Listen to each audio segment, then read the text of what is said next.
Le di café a mi conductor de aplicación durante meses, pensando que era solo un gesto amable.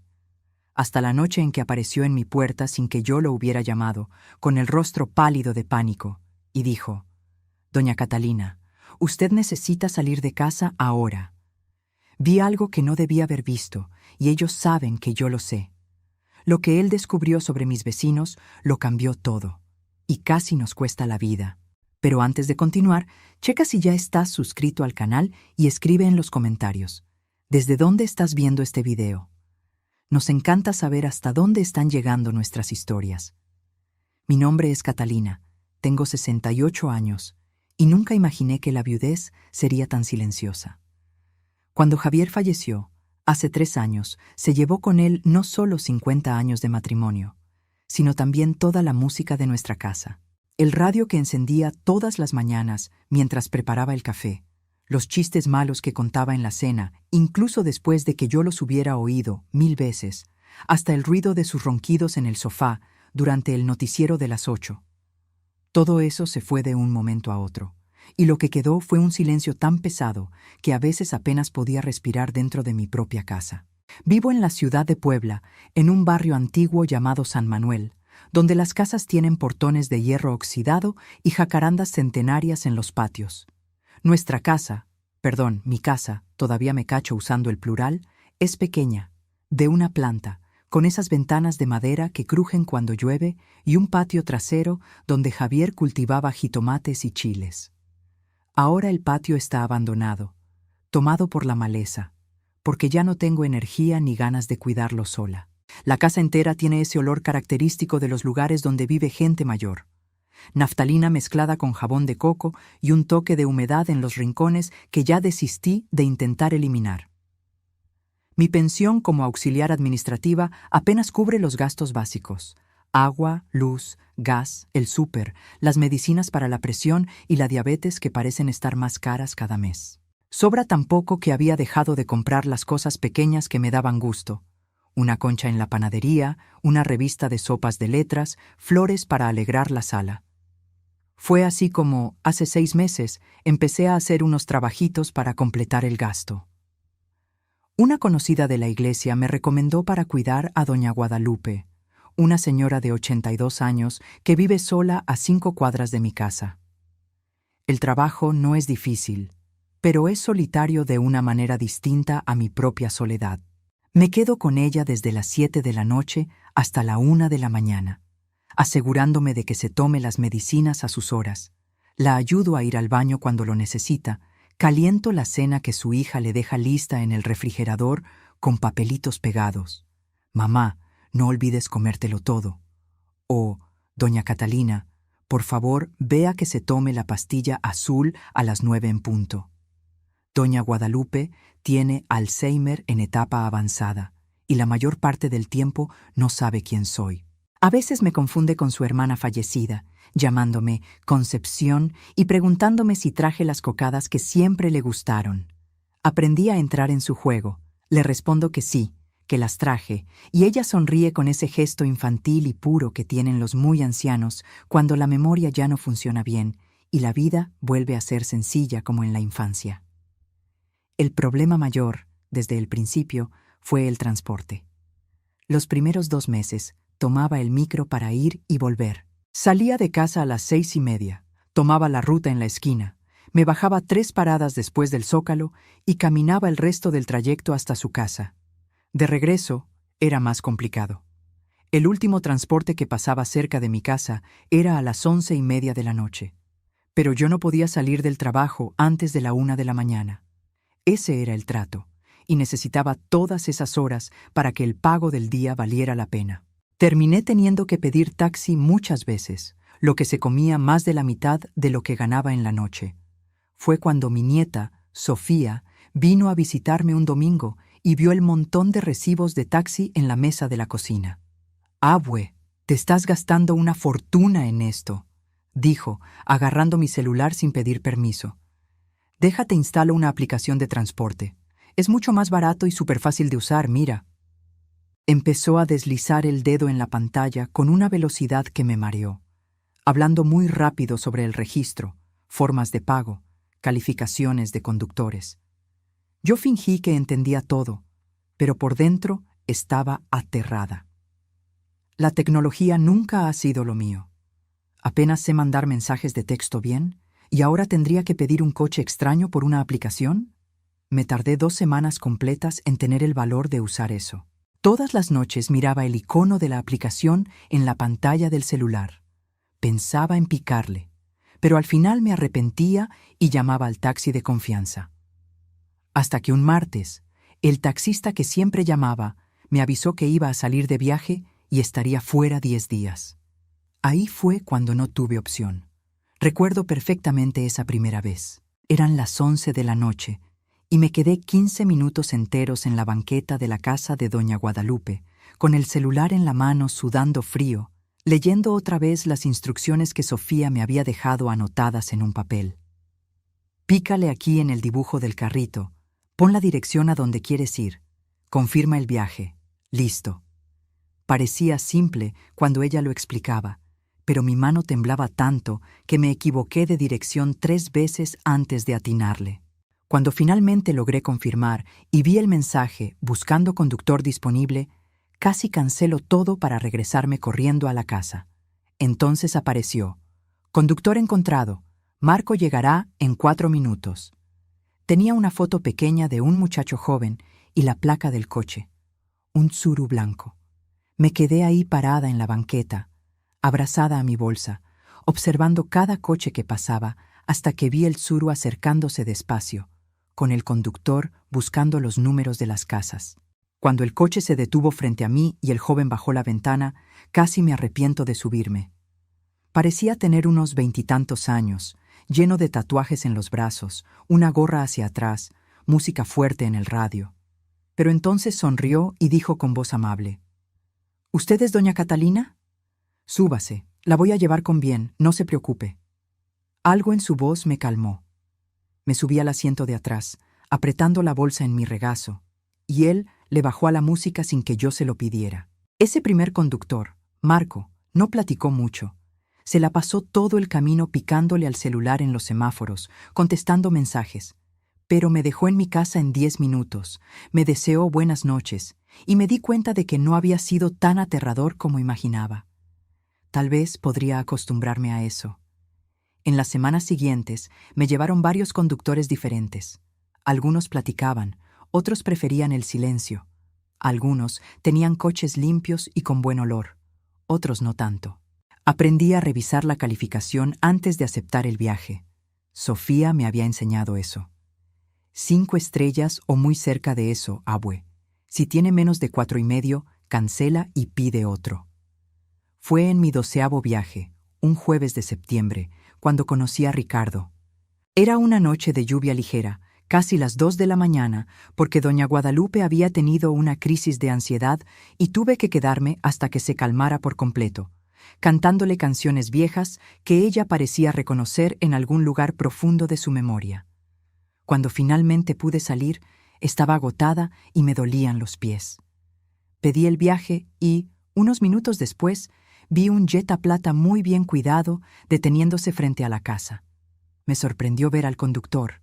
Esperaba a otro joven, pero era un hombre de unos 50 y tantos años, tal vez 60, con el pelo canoso bien cortado, usando una camisa polo azul claro y lentes de armazón discreto. Se bajó del coche, algo que ninguno de los otros conductores había hecho, y me abrió la puerta de atrás. «Buenas noches, doña Catalina», dijo con una sonrisa amable. «Cuidado con el charco al subir». Me dio tanta pena esa gentileza inesperada que ni supe qué decir. Solo murmuré un gracias bajito y me subí al coche, acomodando la bolsa en mis piernas. El interior estaba impecable, oliendo a lavanda, y había una cajita de pañuelos desechables en el revistero del asiento de atrás junto con una botellita de agua. «Por si le da sed en el camino», explicó Ricardo, mirándome por el retrovisor con ojos amables y cansados. «¿Noche larga de trabajo?» «Larga y pesada», respondí, todavía un poco tensa. Doña Guadalupe estuvo muy inquieta hoy. «¿Usted es enfermera o cuidadora?» «Cuidadora, 3 noches a la semana, martes, jueves y sábados». Él asintió despacio, con ese modo respetuoso de quien realmente está poniendo atención a lo que dices, no solo haciendo plática por convivir. Trabajo importante, pesado, pero importante. Hizo una pausa antes de continuar. Mi mamá tuvo Alzheimer antes de fallecer hace unos 6 años. Sé lo difícil que es, cómo cansa no solo el cuerpo, sino principalmente el ánimo. Algo en su voz, en ese tono de comprensión genuina de quien de veras conocía el tema, hizo que se me hiciera un nudo en la garganta de forma inesperada. Hacía tanto tiempo que nadie platicaba conmigo como si fuera una persona real, con una historia, con sentimientos, y no solo una viejita invisible haciendo un trabajo invisible. Es difícil de veras, admití, sintiendo que las lágrimas querían asomarse. Sobre todo cuando me confunde con gente que ya no está. Cuando pregunta por su mamá, que murió hace 40 años, y me quedo sin saber si debo corregirla o simplemente seguirle la corriente. Seguirle la corriente es más amable, dijo Ricardo suavemente. Aprendí eso cuidando a mi mamá. La realidad de ella no es la nuestra, y no hay crueldad más grande que obligarla a enfrentar pérdidas que ella ya olvidó. Platicamos durante todo el camino hasta mi casa. Descubrí que Ricardo había sido gerente de banco por 23 años, hasta que la sucursal donde trabajaba cerró por un recorte de la empresa. A esta edad, con 52 años en ese entonces, ya nadie te contrata para nada importante. Dijo sin amargura, solo constatando un hecho. Mandé currículum a 200 lugares. Conseguí 3 entrevistas. Todas terminaron con ese «nosotros le hablamos», que significa «estás muy viejo». Así que empecé a manejar en aplicaciones. No es lo que soñé para esta etapa de mi vida, no es para lo que estudié y trabajé 40 años, pero paga las cuentas y me saca de la casa, me mantiene activo. Mantenerse activo es importante. Coincidí pensando en cómo yo misma casi me marchito los primeros meses tras la muerte de Javier, cuando no tenía motivo para salir de la cama. Quedarse quieto deja que uno piense de más. «Exactamente», dijo él, y nuestros ojos se encontraron por el retrovisor un breve segundo, y sentí que entendía perfectamente lo que yo quería decir. Cuando llegamos a mi calle, casi no quería bajarme del coche. Era muy reconfortante tener a alguien con quien platicar de verdad, alguien que me veía como un ser humano completo, y no solo como una función, una etiqueta, una señora mayor cualquiera. «Fue un gusto conocerla, doña Catalina», dijo Ricardo cuando se detuvo frente a mi portón. «Si necesita viaje de nuevo, suelo trabajar en esta zona la mayoría de las noches. ¿Quién sabe si nos volvemos a encontrar?» «Me gustaría mucho», respondí con sinceridad, y me di cuenta de que de veras me gustaría. En las 2 semanas siguientes, algo extraño y maravilloso empezó a pasar. Cada vez que pedía viaje después del trabajo, siempre entre la 1 y la 1:30 de la mañana, era Ricardo quien aceptaba el viaje. La primera vez pensé que era coincidencia. La segunda, pensé que tal vez de veras trabajaba mucho por esa zona. Pero a la tercera, cuarta, quinta vez, me di cuenta de que no era casualidad. En el 6º viaje con él, cuando me subí al coche y vi su sonrisa familiar en el retrovisor, le pregunté: «Ricardo, ¿esto es coincidencia o me estás esperando?» Él se rió, un poco apenado, y vi un ligero color rojo en sus mejillas.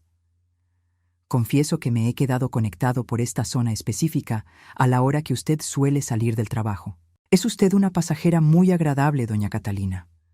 Hace la diferencia al final de una noche larga tener a alguien educado en el coche, alguien con quien se puede tener una plática de verdad.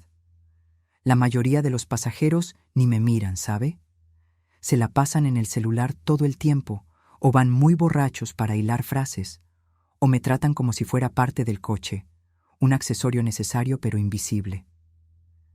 Me conmovió tanto esa confesión honesta que no supe qué responder por un momento. «Yo soy la que te agradece», dije finalmente. «Estos 15 minutos contigo son la mejor parte de mi día de trabajo». Y era verdad. Nuestras pláticas se habían vuelto cada vez más profundas, más personales.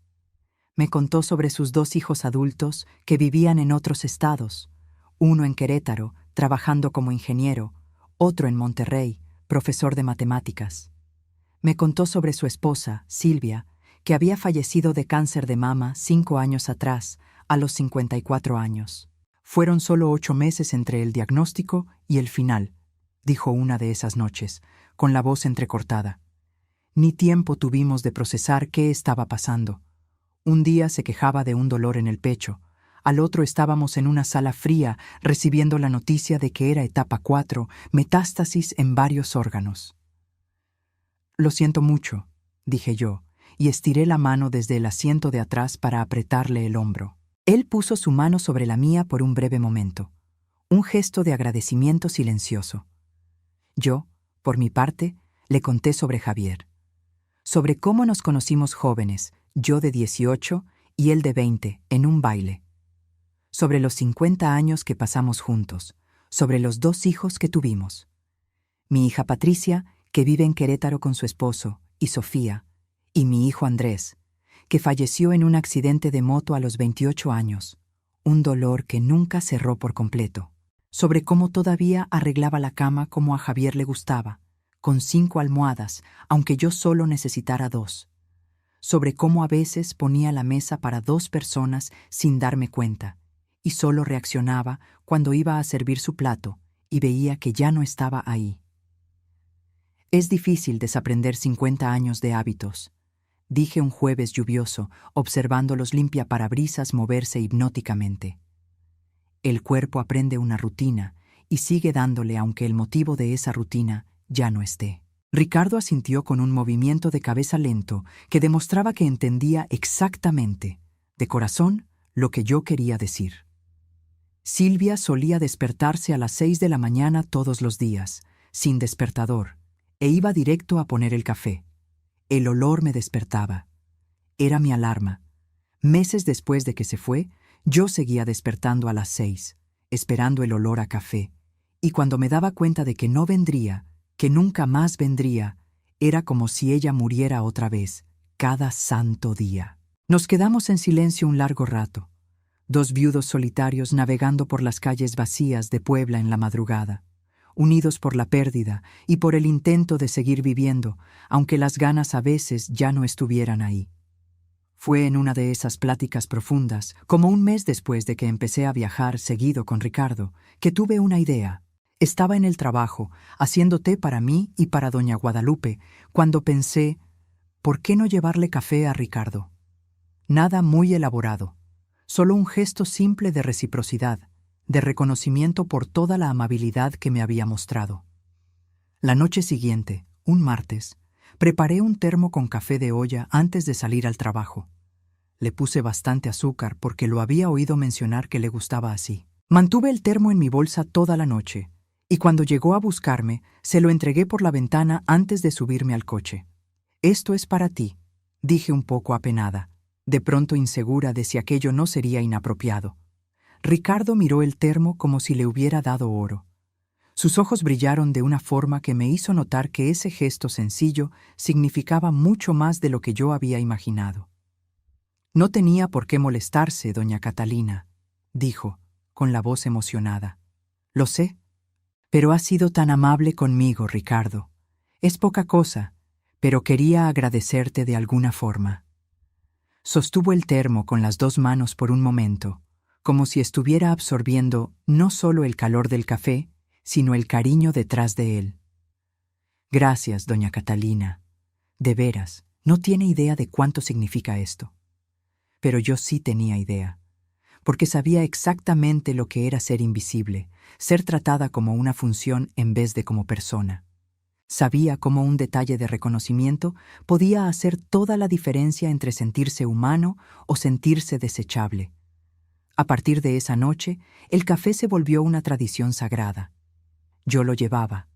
Él agradecía con esa sonrisa genuina que iluminaba su rostro cansado y platicábamos durante los 15 minutos hasta mi casa de todo y de nada. Me contó sobre los pasajeros difíciles que a veces le tocaban. Borrachos agresivos, chavos que dejaban el coche hecho un asco, parejas peleando horrible en el asiento de atrás. Me contó sobre las noches largas, a veces 12, 14 horas manejando solo para sacar algo decente de dinero. Sobre la soledad de trabajar solo toda la noche, Cómo las horas entre las 2 y las 5 de la mañana parecían eternas cuando no había movimiento. Yo le contaba sobre los retos de cuidar a doña Guadalupe, sobre las noches en que se ponía inquieta, asustada, sin reconocer dónde estaba y tratando de salirse para irse a su casa, un síntoma común del Alzheimer. Sobre lo agotador que era entrar en su mundo confundido, donde el pasado y el presente se mezclaban. Pero también sobre los momentos bonitos, cuando cantaba canciones viejas perfectamente, recordando cada palabra, o cuando me tomaba la mano y decía, «Gracias por quedarte conmigo», en uno de sus raros momentos de lucidez. Después de 2 meses viajando con Ricardo 3 veces por semana, ya no era solo mi conductor. Era mi amigo. El punto más alto de mis martes, jueves y sábados. Esos 15 minutos de plática en su coche, en el silencio de la madrugada, eran más reconfortantes que cualquier otra interacción social que tuviera en la semana. La misa de los domingos estaba llena de gente, pero era superficial. «Buenos días. ¿Cómo está? Nos vemos». Mis pláticas por teléfono con Patricia eran necesarias pero siempre apuradas, ella siempre con 1000 cosas que hacer. Pero con Ricardo podía hablar de veras, podía ser yo misma. Fue un martes, el 23 de octubre, cuando todo empezó a cambiar. Y cambió de una forma que jamás pude prever, de una forma que casi nos cuesta todo. La noche había empezado totalmente normal. Doña Guadalupe estaba en uno de sus días más tranquilos, casi lúcida por momentos. Vimos juntas un programa de concursos viejo que pasaban en un canal de cable, de esos de los años 70 que le encantaban, con conductores de trajes feos y peinados raros. Se rió a ratos, tarareó canciones y cuando llegó la hora de las medicinas a las 8:30, se las tomó todas sin rezongar, lo cual era raro. Normalmente decía que ya se las había tomado o que no necesitaba tanta droga. A las 10:30 la ayudé a cambiarse, poniéndole el camisón de franela rosa que prefería, y la llevé a su cuarto. Se acomodó en la cama, le arreglé las almohadas como le gustaba, y se quedó ahí sentada, viendo una revista de historietas vieja. Tenía decenas, guardadas desde que sus hijos eran chicos, y le encantaba releerlas, aunque ya no entendiera las historias. Esperé hasta que empezó a cabecear, lo que tomó unos 20 minutos. Apagué la luz del cuarto dejando solo la lamparita de noche encendida como ella prefería, y me acomodé en el sillón de la sala con mi tejido. Estaba haciendo una mantita de bebé para la hija de una amiga de la iglesia. El trabajo repetitivo del gancho siempre me calmaba, el movimiento rítmico de las manos, el crecimiento lento pero constante del tejido. Había paz en esas horas silenciosas entre las 10 de la noche y la 1 de la mañana. Solo yo y mis pensamientos y el ruido ocasional de doña Guadalupe moviéndose en la cama. Su casa estaba en una calle tranquila, arbolada, llena de casas viejas, pero bien cuidadas. Durante el día veías niños jugando, señores regando sus plantas, perros paseando. En la noche todo se quedaba muy callado. Solo el ruido de los grillos, el viento en las hojas de los árboles y de vez en cuando un coche pasando despacio por ser una zona residencial donde nadie tenía prisa. Pero esa noche, por ahí de las 11:30, empecé a oír voces afuera. No eran pláticas normales de gente pasando por la calle, de esas que oyes pedacitos y el sonido se va alejando. Eran voces bajas, susurradas, el tipo de plática que tiene la gente cuando está parada en un lugar, pero no quiere que la oigan. El tipo de plática que prende una alerta instintiva en tu cabeza. Dejé el tejido en el sillón y me levanté despacio, con el corazón empezando a latir un poco más rápido. Caminé hasta la ventana de la sala, esa ventana grande con cortinas pesadas de terciopelo verde que doña Guadalupe insistía en dejar porque eran de su madre. Aparté la cortina apenas lo suficiente para hacer una rendija y me asomé. La calle estaba mal iluminada. El poste más cercano estaba 2 casas adelante, lanzando una luz amarillenta débil que apenas llegaba al frente de la casa. Pero logré ver lo suficiente para que se me revolviera el estómago. Había 2 figuras paradas junto a una camioneta oscura estacionada justo frente al portón. 2 hombres, uno alto y flaco, otro más chaparro y fuerte, de hombros anchos. Estaban mirando la casa. No solo mirando de paso. Estaban estudiando la fachada, señalando diferentes puntos, susurrando entre ellos. Mi corazón empezó a latir todavía más fuerte. Los asaltos no eran comunes en ese barrio, pero tampoco imposibles. Todo el mundo sabía que doña Guadalupe venía de una familia antigua con dinero. La casa, aunque necesitaba arreglos, era grande y claramente valiosa. Y había rumores en el barrio sobre las antigüedades que guardaba ahí dentro. Cubiertos de plata heredados, joyas de familia, cuadros viejos. Me quedé ahí parada, aguantando la respiración, intentando decidir qué hacer. ¿Llamar a la policía parecería exagerado si solo eran dos tipos platicando en la calle? Pero no estaban solo platicando. Llevaban ahí varios minutos, siempre viendo hacia la casa, y algo en mi instinto gritaba que eso no era normal. Fue entonces cuando vi algo que me heló la sangre. El hombre más chaparro sacó un celular de su bolsa, lo levantó hacia la casa y empezó a tomar fotos. No solo una o dos, varias fotos, desde ángulos distintos. La fachada, el portón, el lateral donde estaba la ventana del cuarto de doña Guadalupe, la barda del patio. Estaba documentando todo con método. Mi mano empezó a temblar. ¿Por qué alguien tomaría fotos de una casa a mitad de la noche? Solo había una explicación lógica, y era terrible. Agarré mi celular con dedos torpes, y manteniendo los ojos fijos en las dos figuras afuera, anoté rápido la placa de la camioneta.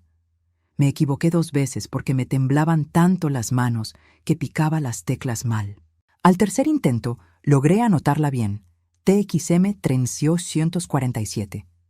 Después de tomar lo que debieron ser unas 20 fotos, el hombre más chaparro guardó el celular. Los dos platicaron un poco más, siempre susurrando, siempre viendo la casa. Entonces, finalmente, se subieron a la camioneta. Pero no salieron quemando llanta como esperaría de unos ladrones con miedo a ser vistos. Salieron despacio, con calma, como si acabaran de terminar un trabajo cualquiera. Como si tuvieran todo el derecho de estar ahí haciendo eso.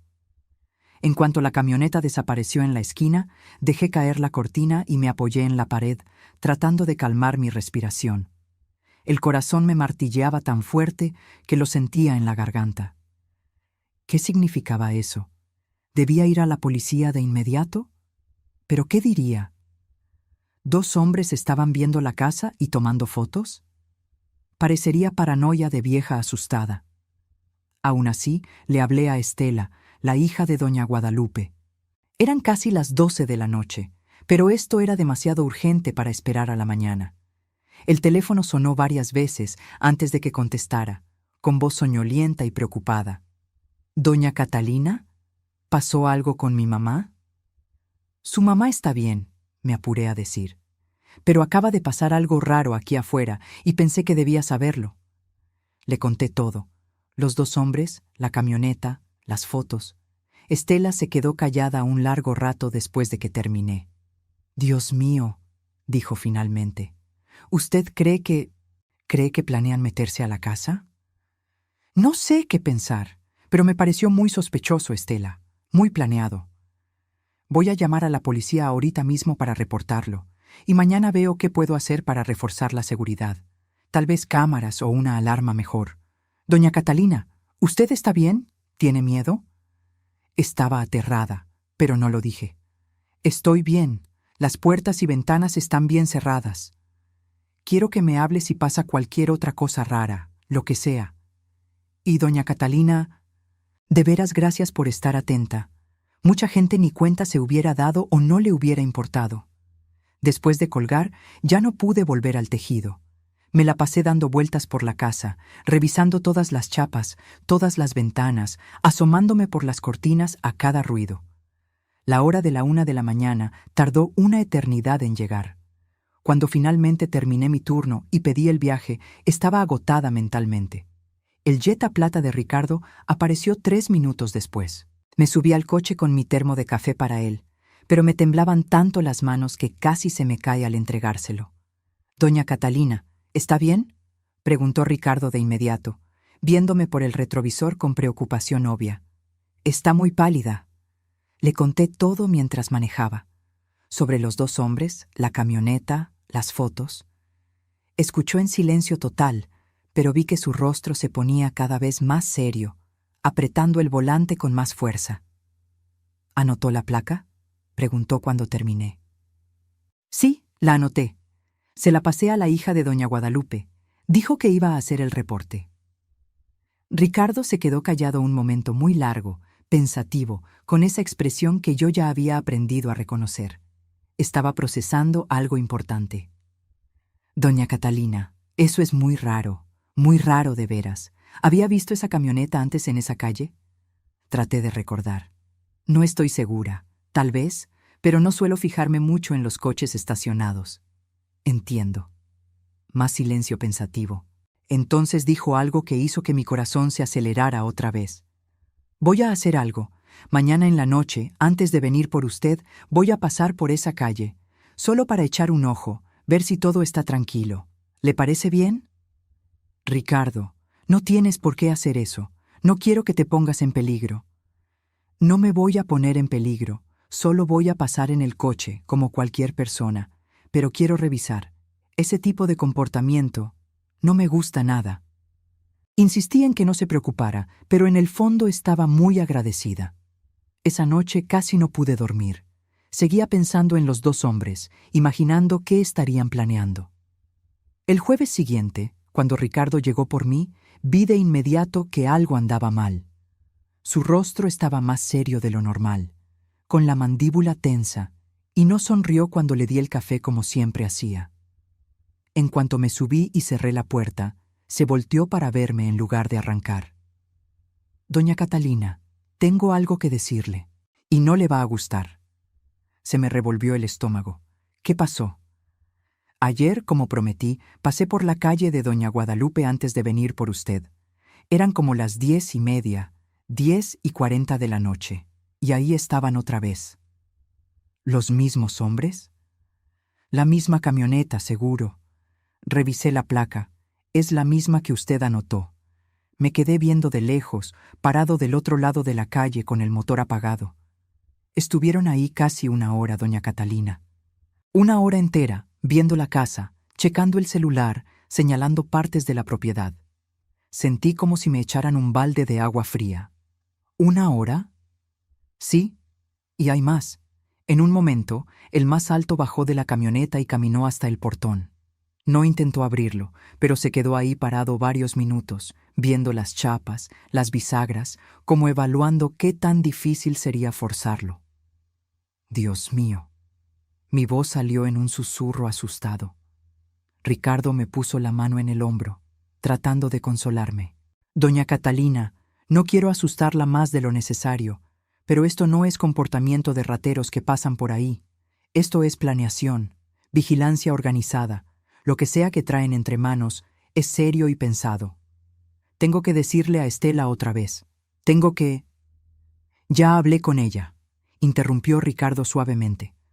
Conseguí el número por el reporte que ella hizo. Tengo un amigo policía en el Ministerio Público y me dejó verlo.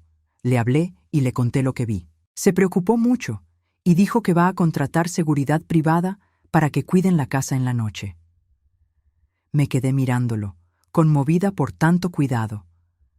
Ricardo, no tenías que... Claro que sí. Usted y doña Guadalupe están en peligro. No puedo simplemente ignorarlo. Manejamos en silencio unos minutos.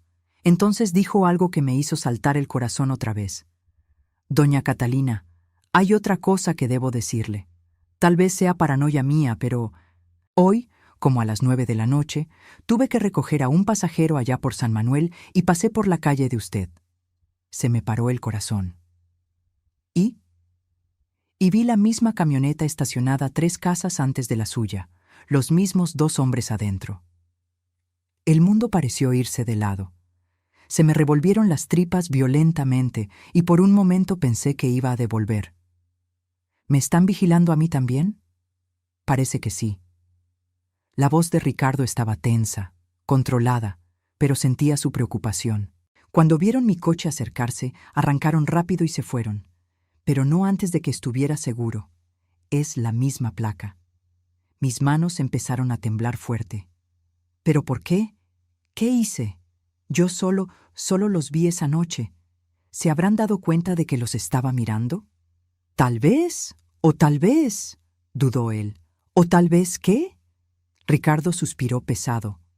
O tal vez están mapeando toda la rutina, viendo quién cuida a doña Guadalupe, dónde vive esa persona, cuándo está en su casa y cuándo no. La información es poder cuando planeas un crimen. La realidad me cayó encima como una tonelada de ladrillos. No eran solo ladrones al azar, era algo mucho más organizado, mucho más peligroso, y de alguna forma yo estaba en su radar.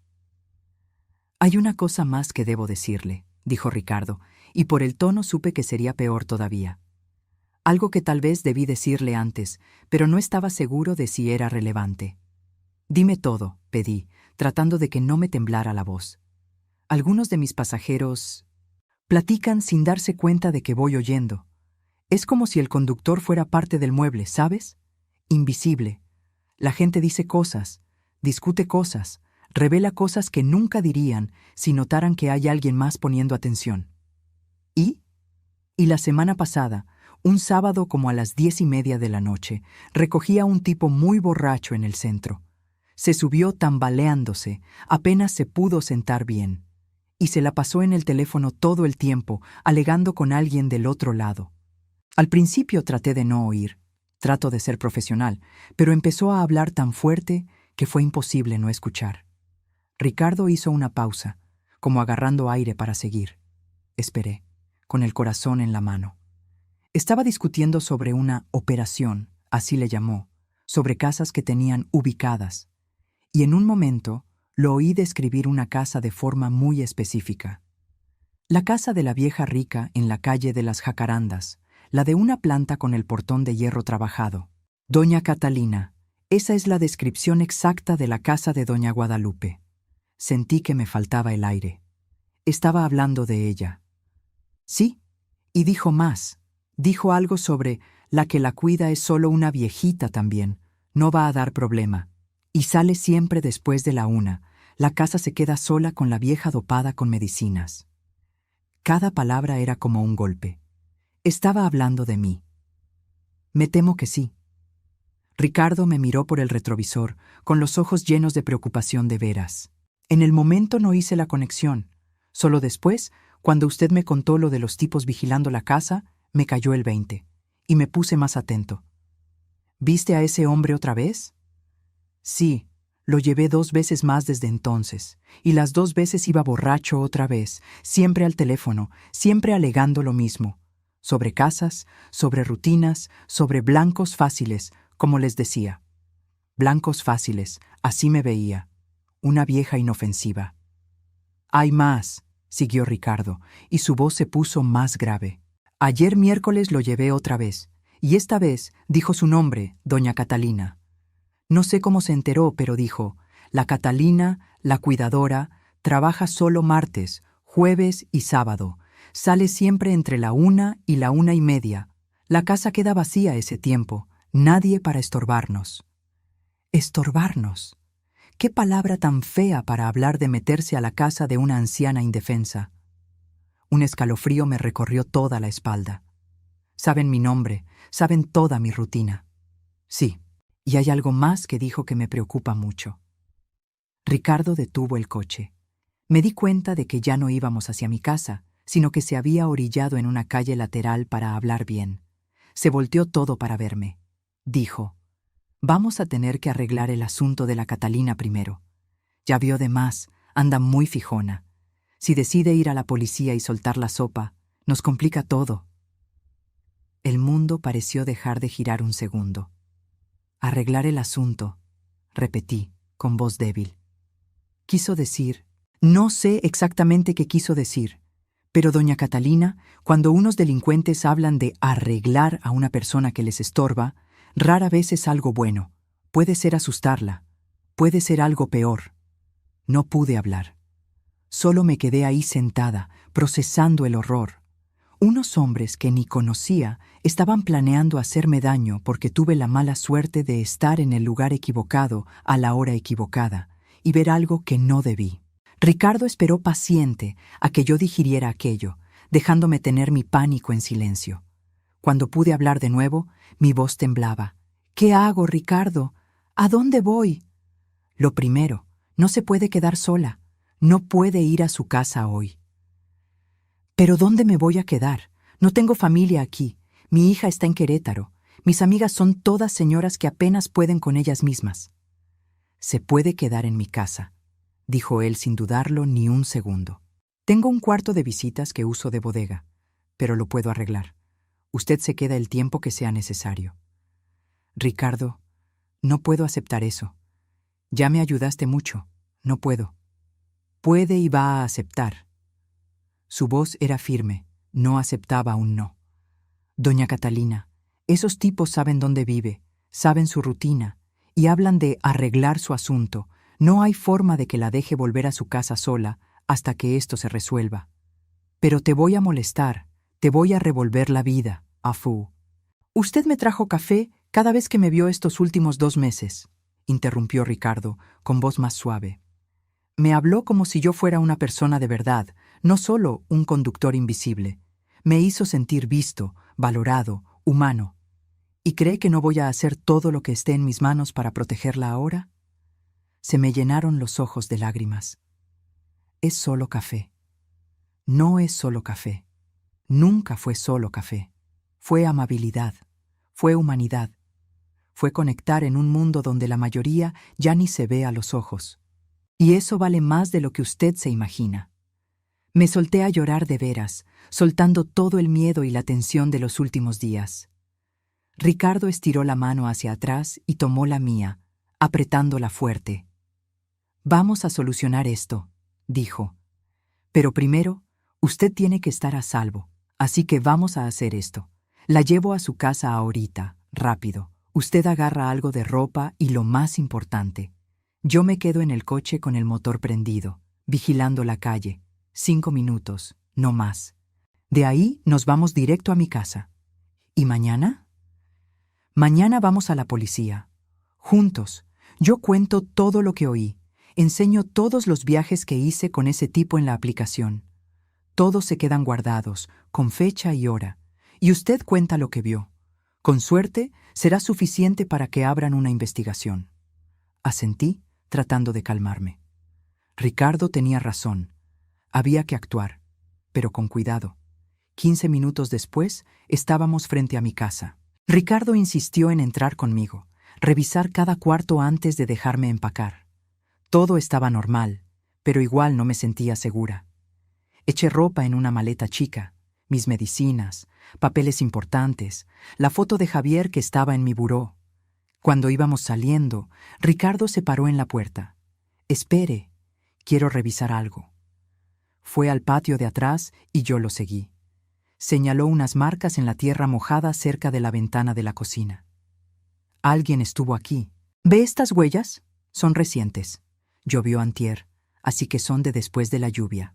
Se me heló la sangre. ¿Intentaron meterse? ¿O estaban viendo qué tan fácil era? «Doña Catalina, vámonos. Ya». Salimos rápido y Ricardo manejó mucho más rápido de lo común hasta su departamento. Todo el camino se la pasó viendo el retrovisor para ver si no nos seguían. Su departamento estaba en una unidad habitacional sencilla, pero bien cuidada del otro lado de la ciudad. 3er piso, sin elevador, pero él insistió en cargar mi maleta. El departamento era chico. Sala con cocina, 2 cuartos chiquitos, un baño. Pero estaba limpio y ordenado de ese modo que solo los hombres que viven solos mucho tiempo logran tener.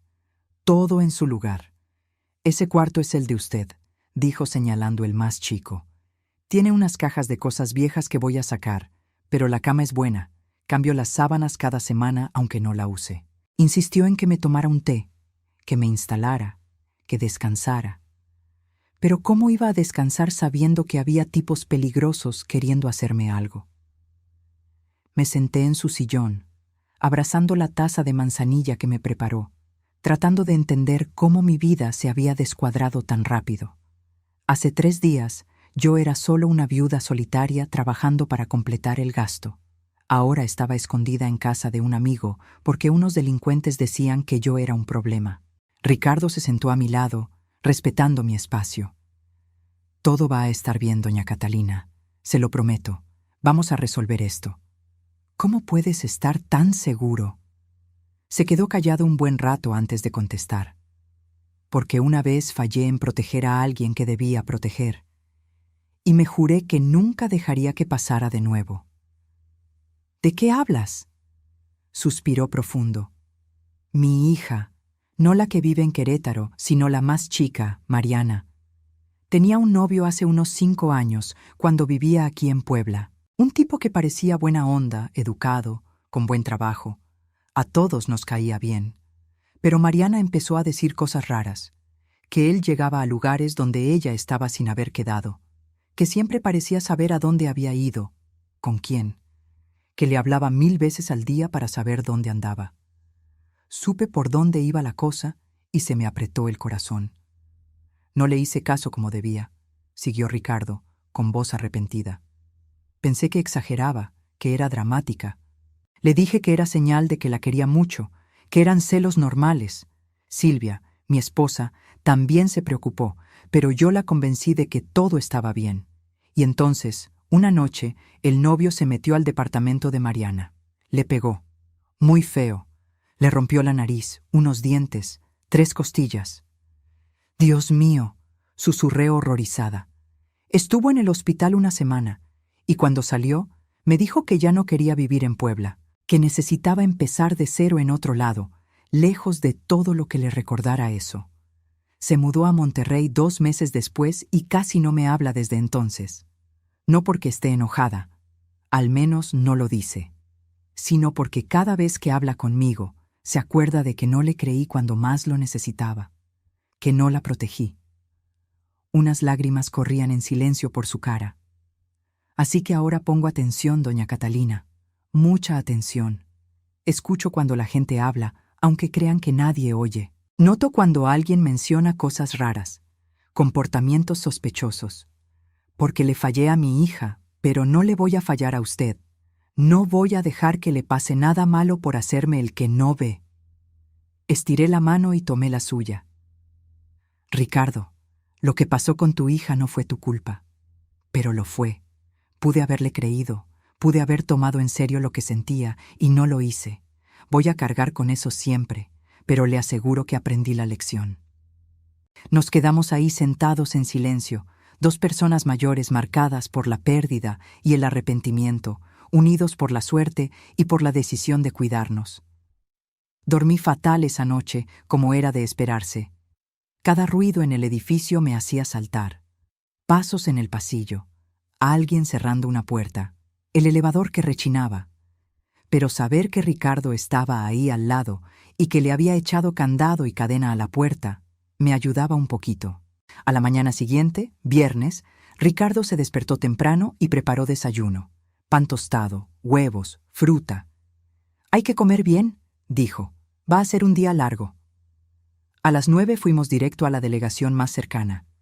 Ricardo había buscado y escogió una que estaba en otro barrio, no la de San Manuel donde yo vivía. Le preocupaba que si esos tipos de veras tenían contactos en la policía, como el borracho dijo, fuera en la delegación local. Estuvimos 3 horas declarando. Yo conté todo lo de esa noche, lo de los hombres vigilando la casa de doña Guadalupe, lo de la camioneta cerca de mi casa. Ricardo contó lo de los viajes con el borracho, lo que había oído. El policía que nos atendió, un investigador mayor de pelo gris y cara cansada que se presentó como el comandante Mendoza, hizo muchas preguntas y anotó todo. ¿Tiene los registros de esos viajes en la aplicación?, le preguntó a Ricardo. Sí, todos. Con fecha, hora, de dónde a dónde. Se los puedo mandar. Por favor, ¿y de esas pláticas que oyó, el pasajero no se dio cuenta de que usted escuchaba? No, iba muy borracho siempre, y la gente suele tratarme como si no estuviera, por desgracia. El comandante Mendoza asintió con una sonrisa triste. Entiendo bien. Yo mismo fui taxista años antes de entrar a la policía. Sé cómo es. Nos aseguró que abriría una investigación, que checaría los registros, que trataría de identificar al pasajero y a la camioneta. Pero debo ser honesto, dijo. Estas cosas toman tiempo. Y mientras tanto, doña Catalina tiene que cuidarse. Si esa gente es tan organizada como parece, y si de veras la ven como amenaza, no se van a quedar de brazos cruzados. Se está quedando en mi casa, avisó Ricardo. Y no va a volver a la suya hasta que esto se aclare. Buena decisión. Y les sugiero que no sigan rutinas. No tomen siempre el mismo camino. No salgan a la misma hora. Cambien. Salimos de la delegación con esa sensación rara de cuando haces todo lo que puedes pero sabes que no basta. Sí, la policía ya sabía. Sí, iban a investigar. Pero ¿y mientras? ¿Cuánto tardarían? ¿Y los tipos de la camioneta se iban a quedar esperando a que los agarraran o iban a actuar antes? Ricardo me llevó de vuelta al departamento, pero antes pasamos al súper. ¿Necesita cosas personales, jabón, algo así?, preguntó. Me di cuenta de que sí. Había salido de casa tan rápido que ni pensé en eso. En el súper, mientras caminábamos por los pasillos escogiendo champú y pasta de dientes, tuve un momento de normalidad muy extraño. Ahí estábamos, dos viejitos comprando juntos como cualquier pareja. Pero no éramos pareja, y estas no eran circunstancias normales. Estaba comprando jabón porque estaba escondida, con miedo de que me atacaran unos criminales que decían que yo era un problema. ¿Está bien?, preguntó Ricardo suave, sacándome de mis pensamientos, solo tratando de entender cómo mi vida se puso de cabeza tan rápido. Lo sé, es mucho que procesar. Cuando llegamos al departamento, sonó mi celular. Era Estela. Doña Catalina, ¿dónde está? Fui a su casa hoy temprano para hablar de la seguridad y no estaba. Le expliqué todo. Lo de las amenazas, lo de estar en casa de Ricardo, lo del reporte policial. Se quedó fría. Dios mío, todo esto por mi culpa. Si no le hubiera pedido que cuidara a mi mamá. No es culpa suya, Estela. Para nada.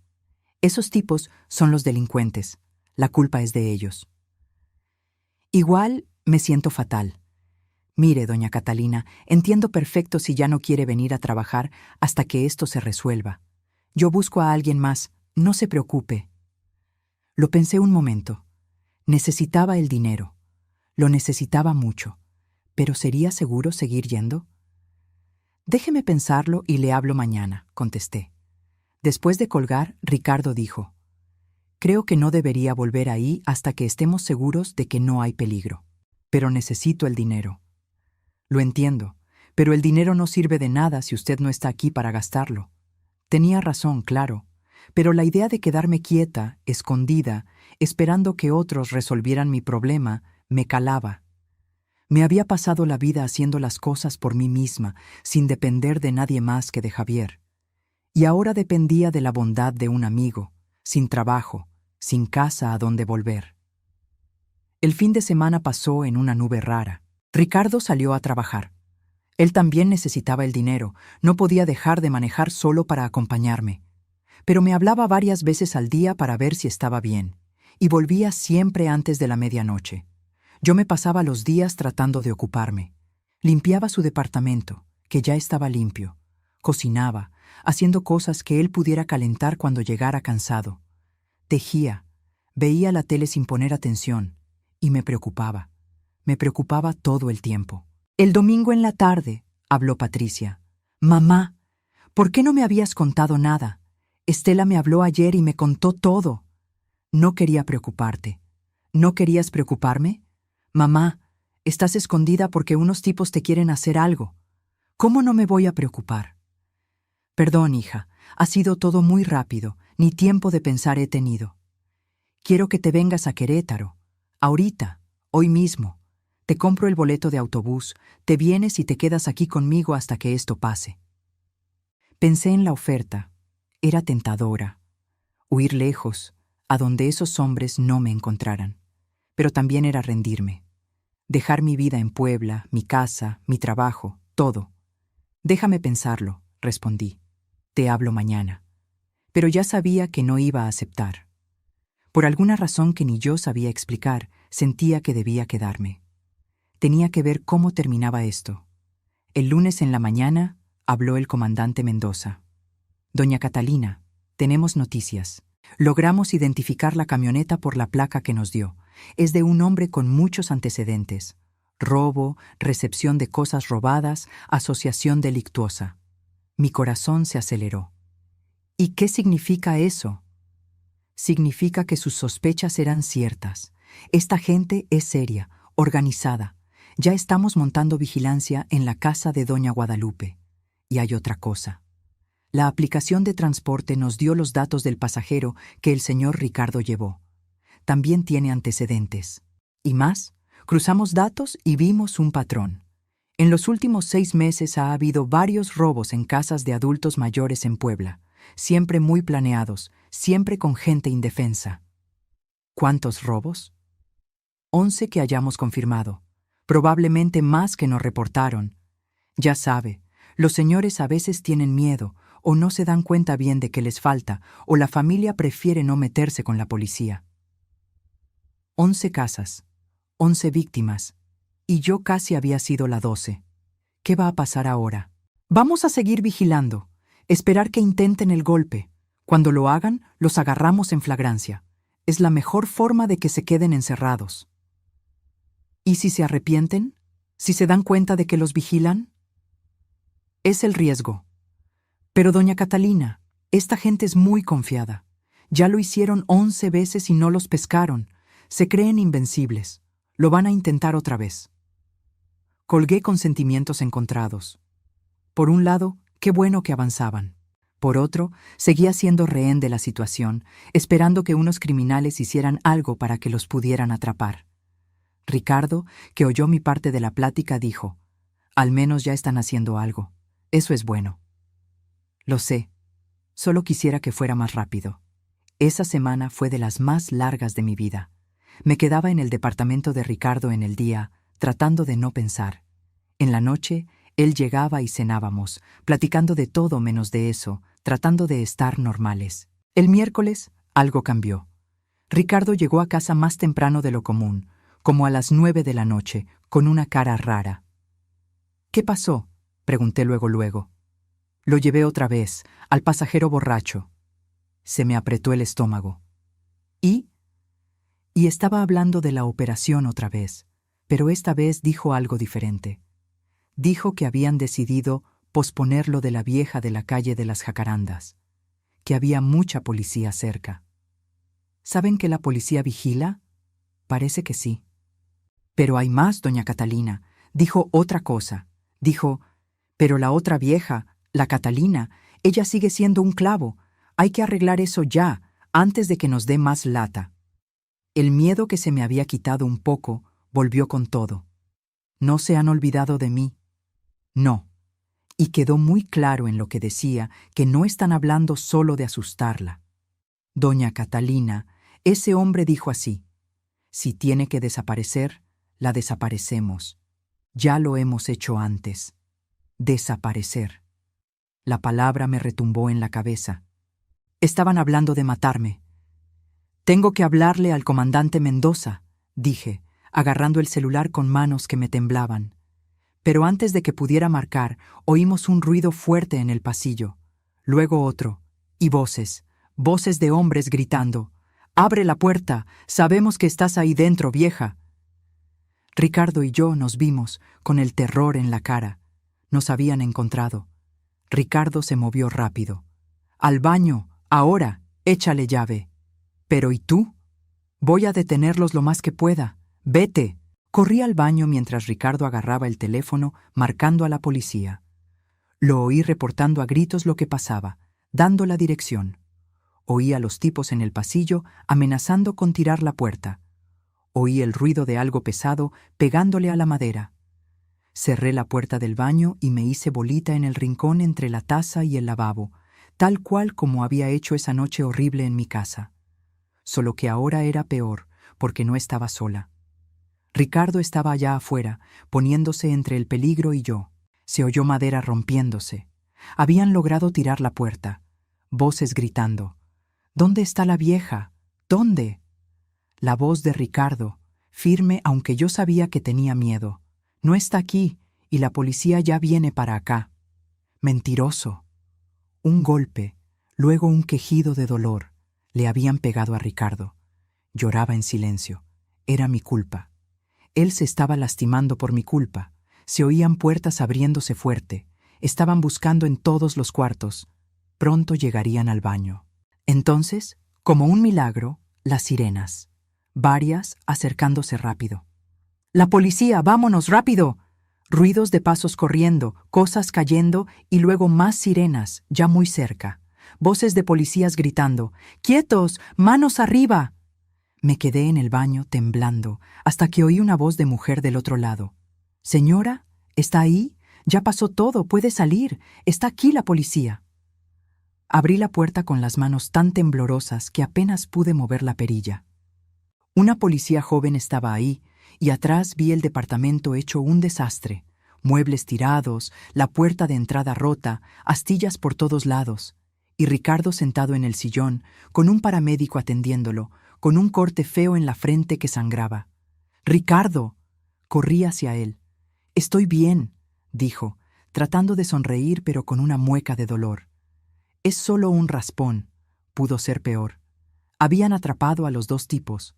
El comandante Mendoza llegó 20 minutos después, viendo todo. «Los agarramos», dijo con satisfacción. «En flagrancia, con armas, invasión, agresión. Y cuando investiguemos bien, seguro hallamos pruebas de los otros robos. Doña Catalina ya está segura». Pero no me sentía segura. Estaba agotada, traumada, y me sentía muy mal por haber puesto a Ricardo en peligro. Pasamos esa noche en la delegación declarando más.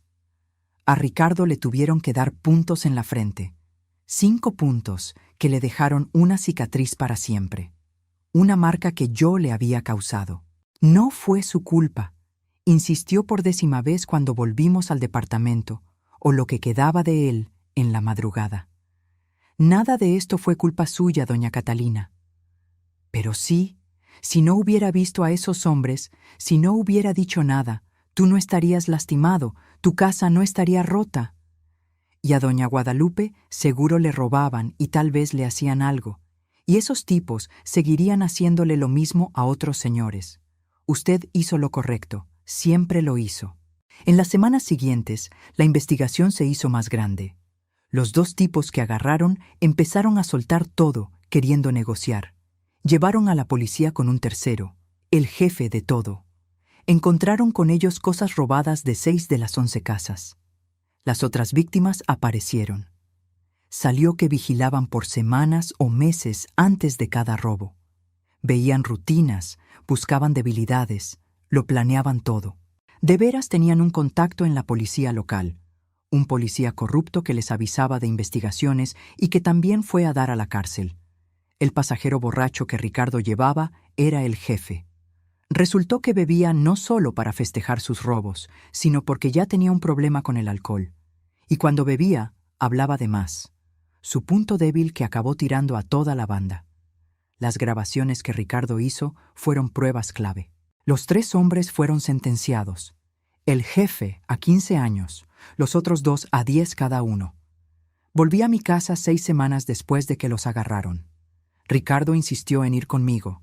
Me ayudó a limpiar todo, puso mejores chapas, alarma y cámaras. «Para que yo esté tranquilo», dijo cuando quise reclamarle por el gasto. Estela me pidió que volviera a cuidar a doña Guadalupe con un aumento de sueldo. «Después de todo lo que pasó, es lo mínimo», dijo. Acepté, pero solo cuando vi que la casa ya tenía seguridad privada en las noches también. Ricardo siguió siendo mi conductor 3 veces a la semana. Pero ahora yo siempre me subía adelante, y ya no éramos solo conductor y pasajera. Éramos familia. Familia que la vida juntó en el momento menos pensado. 6 meses después, las cosas volvieron a una nueva normalidad. Le seguía llevando café a Ricardo. Ahora lo hacía en mi casa y lo llevaba en un termo mejor que le compré. Seguíamos platicando en el camino, pero ahora de cosas más alegres, sin tanta tensión. La cicatriz de su frente ya sanó, dejando una rayita permanente. Cada vez que la veo, siento culpa y gratitud. Culpa por lo que pasó, gratitud por lo valiente que fue.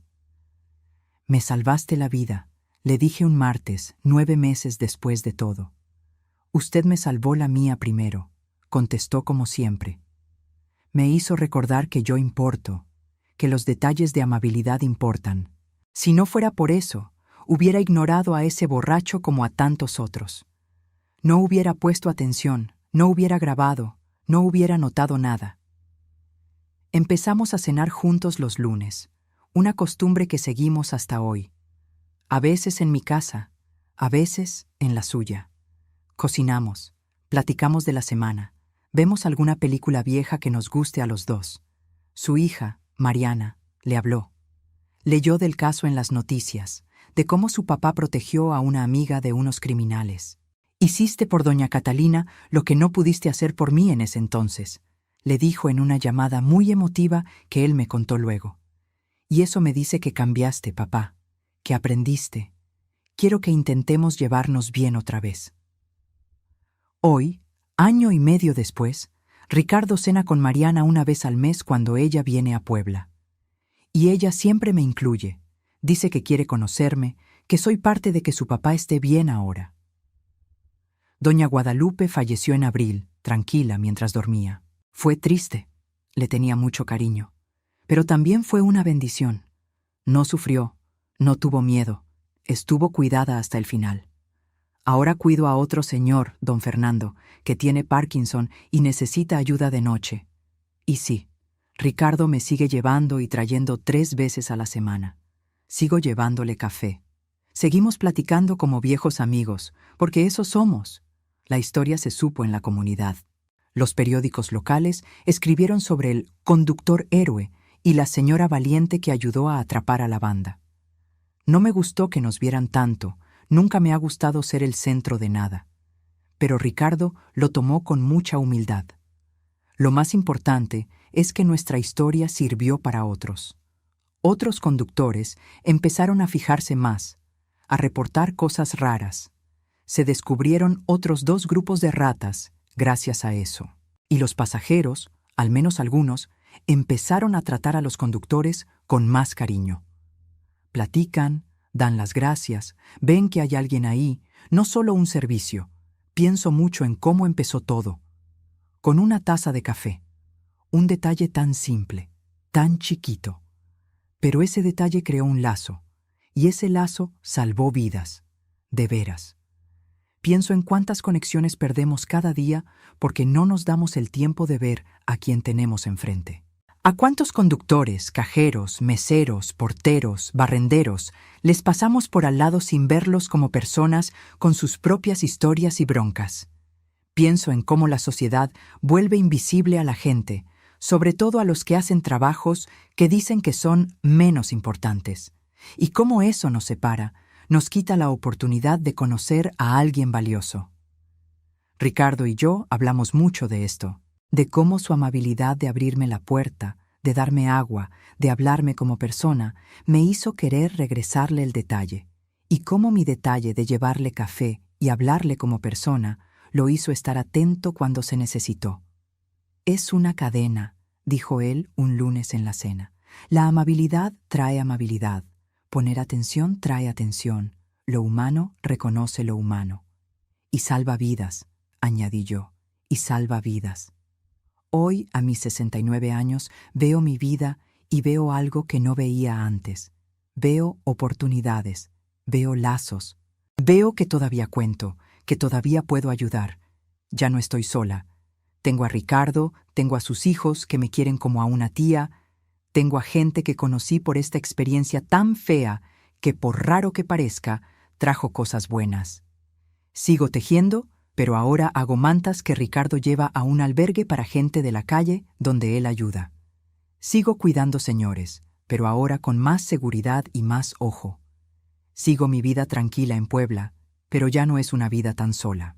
Y sigo llevándole café a Ricardo 3 veces a la semana. Nunca voy a dejar de hacerlo, porque ese café significa mucho más que la bebida.